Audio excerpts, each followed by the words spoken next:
Hey everyone, welcome back to our channel How to Tutorials. In this video, I will show you how to sign out from your Google account on an Android phone. It's super easy once you know where to look, so let's get started.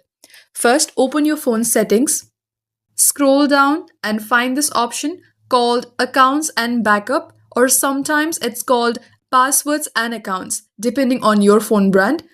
Now tap Manage Accounts. Here you will see a list of all the accounts signed in on your device. Find and tap on the Google account you want to sign out of. Let me go with this one. Once you open it, tap on Remove Account at the bottom of the screen.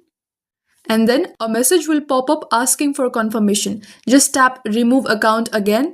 And that's it. That's how you successfully sign out from the Google account. All associated apps like Gmail, YouTube, and Google Drive will also be logged out automatically. If you only want to sign out from Google Chrome, open Chrome, tap on your profile icon at the top right. Now tap on your email address.